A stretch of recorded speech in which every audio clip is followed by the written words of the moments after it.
Hello everyone, welcome back to my channel. তো viewers, সবাই কেমন আছেন? আশা রাখি সবাই ভালো আছেন। তো ভিউয়ার্স, আজকের এই ভিডিওতে আমি দেখিয়ে দেব যে আপনার ইউটিউব চ্যানেলে যদি কোনো ভিডিও গাইডলাইন স্ট্রাইক করে যায়, তাহলে সেই ভিডিও আপনি কিভাবে রিমুভ করবেন।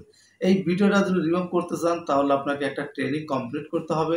আর সেই ট্রেনিং কমপ্লিট যদি করতে পারেন, তাহলে 90 দিনের পরে আপনার ইউটিউব চ্যানেল থেকে সেই ভিডিও কিন্তু অটোমেটিকভাবে ডিলিট হয়ে যাবে বা ওয়ার্নিংটা উঠে যাবে। তো এই ট্রেনিং কমপ্লিট করতে গেলে আপনাকে 7টা প্রশ্নের অ্যান্সার দিতে হবে, এবং 7টা প্রশ্নের অ্যান্সার কিভাবে দিতে হয় সেই প্রসেসিংটা কিন্তু আমি করে দেখিয়ে দিচ্ছি, এবং কিভাবে ট্রেনিং কমপ্লিট করে ভিডিওটা এখান থেকে ডিলিট করতে হয় সেই কাজটি কিন্তু আমি আমার মোবাইল ফোনের মাধ্যমে করে দেখিয়ে দিচ্ছি। সেম কাজটি কিন্তু আপনি ল্যাপটপ, ডেস্কটপ বা অন্য ডিভাইসের মাধ্যমে কিন্তু করতে পারবেন। তো কথা না বাড়িয়ে চলে যাচ্ছি সরাসরি আমি মোবাইল স্ক্রিনে এই কাজটি কিন্তু করে দেখিয়ে দিচ্ছি।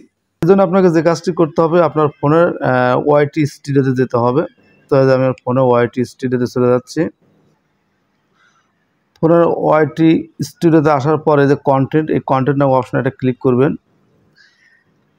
এখানে ক্লিক করার পর আপনার যে ভিডিওতে গাইডলাইন স্ট্রাইক পড়ে গেছে সেই ভিডিওতে আপনি চলে যাবেন।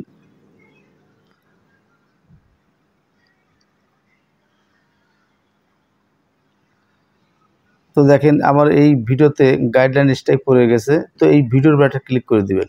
তো ভিডিওর উপর একটা ক্লিক করে দিলাম। ভিডিওর উপর ক্লিক করে দেওয়ার পর তারপর আপনার এই যে ইলিজিবল এখানে একটা ক্লিক করে দিবেন। এখানে ক্লিক করে দেওয়ার পর তারপর এখানে আছে টেক অ্যাকশন, এই টেক অ্যাকশন বাটনে একটা ক্লিক করে দিবেন। টেক অ্যাকশন বাটনে ক্লিক করে দেওয়ার পর আবার এখানে টেক অ্যাকশন আছে, এই টেক অ্যাকশন আবার একটা ক্লিক করে দিবেন। এটা ক্লিক করে দেওয়ার পর এখান থেকে লেখা আছে টেক ট্রেনিং, এই টেক ট্রেনিংয়ের মাধ্যমে আপনাকে কাজটি কমপ্লিট করতে হবে। টেক ট্রেনিং ক্লিক করে দেওয়ার পর আপনাকে 7টা প্রশ্নের উত্তর দিতে হবে। 7টা প্রশ্নের উত্তর যে কেউ দিতে পারবে, এবং ওই প্রশ্নের উত্তর কীভাবে দিতে হয় আমি কাজটি করে দেখিয়ে দিচ্ছি। তো এই টেক ট্রেনিং একটা ক্লিক করে দিলাম। টেক ট্রেনিং ক্লিক করে দেওয়ার পর এই যে নেক্সট আছে, এই নেক্সট অপশনটা ক্লিক করে দিবেন। নেক্সট অপশনে ক্লিক করে দেওয়ার পর দেখেন এখানে বলছে যে তারা 7টা প্রশ্ন করবে, 7টা প্রশ্নের আপনার উত্তর দিতে হবে। তো এই প্রশ্নের উত্তর দেওয়া কিন্তু একেবারে সহজ। দেখেন কীভাবে প্রশ্নের উত্তর দিতে হয়। তো আমি একটা আইডিয়া করে প্রথম একটা অপশন দিলাম, এটা ক্লিক করে দিলাম প্রথম অপশন। দেওয়ার পর এই চেকে একটা ক্লিক করে দিবেন। দেখি আমার প্রশ্ন, হ্যাঁ আমার প্রশ্ন কিন্তু কারেক্ট আছে, দ্যাটস কারেক্ট লেখা আছে। যেহেতু প্রশ্ন কারেক্ট আছে, তারপর আমি কী করবো, নেক্সট এটা ক্লিক করে দেবো। তো এই নেক্সট অপশনে ক্লিক করে দিলাম। নেক্সট অপশনে ক্লিক করে দেওয়ার পর সেকেন্ড প্রশ্ন আছে, আমি আইডিয়া করে আবার প্রথম নাম্বার চেক দিয়ে দিচ্ছি। দিয়ে আবার চেক দিয়ে দেখি যে আমার প্রশ্নটা কারেক্ট আছে কি না। দেখেন এই প্রশ্ন কিন্তু কারেক্ট আছে। আমি যে নেক্সট অপশনে আবার ক্লিক করে দিলাম। তারপর 3 নম্বর প্রশ্ন আছে। 3 নম্বর প্রশ্ন কিন্তু আমি সেম এই প্রথমটাই টিক চিহ্ন দিয়ে দিলাম। দেওয়ার পর আবার চেকে যাচ্ছি। দেখেন এই প্রশ্ন কিন্তু আমার কারেক্ট হয় নাই, এজন্য আমাকে যে কাজটি করতে হবে ট্রাই এগেন, এই ট্রাই এগেন একটা ক্লিক করে দেবো। দেওয়ার পর আমার দ্বিতীয় নম্বর প্রশ্ন কিন্তু অ্যান্সার রাইট হবে, এই দ্বিতীয় নম্বর আমি ক্লিক করে দিলাম। দেওয়ার পর সেকেন্ড একটা ক্লিক করে দিলাম। দেখেন আমার কারেক্ট হয়ে গেছে। আবার নেক্সটে ক্লিক করে দিলাম। এইভাবে 7টা প্রশ্নের উত্তর দিতে হবে। তারপর আমি আবার প্রথমটা আবার সিলেক্ট করলাম। দেওয়ার পর চেক দিলাম, এটা কিন্তু আইডিয়া করে দিচ্ছি, যদি ভুল হয় কোনো সমস্যা নাই। দেখেন দ্যাটস কারেক্ট, প্রশ্নের অ্যান্সার ঠিক আছে, সঠিক আছে, এজন্য আমাকে আবার নেক্সটে ক্লিক করতে হবে। আপনার এভাবে কাজটি করুন। যদি ভুল হয় আবার ট্রাই চেকে ক্লিক করে দেওয়ার পর আবার অন্য একটা প্রশ্ন অ্যান্সার করবো। আমি আবার প্রথমে একটা অ্যান্সার করলাম, দেখি সঠিক হয় কি না। সঠিক না হলে সমস্যা নাই, পরেরটা কিন্তু আমি টিক চিহ্নে দেবো। তো যাই হোক, এখানে চেক মার্ক দেখি আমার প্রশ্ন সঠিক আছে কি না। দেখেন এটা কিন্তু সঠিক নাই, এ কারণে কিন্তু আমাকে আবার ট্রাই এখানে আবার ক্লিক করতে হবে। দিয়ে আমি এই যে দ্বিতীয় নম্বর অপশন আছে এটাকে সিলেক্ট করে দিলাম। দেওয়ার পরে চেক ক্লিক করলাম। এবার 7টি প্রশ্ন কিন্তু উত্তর দিতে হবে। আবার নেক্সটে চলে গেলাম। নেক্সটে যাওয়ার পর দেখেন এখানে 3টা প্রশ্ন কিন্তু তারা দিয়ে রাখছে। এই 3টা প্রশ্নের মধ্যে দেখি আমরা কয়টা প্রশ্ন অ্যান্সার দিতে হয়। তো আমি আইডিয়া করে আমি 2টা প্রশ্নের অ্যান্সার দিয়ে দেখি কি হয়। তারপরে চেকে ক্লিক করলাম।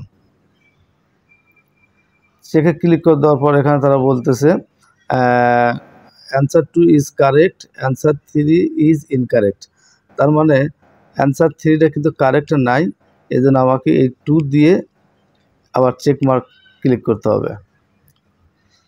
অ্যান্সার কিন্তু সঠিক আছে। তো নেক্সটে চলে গেলাম।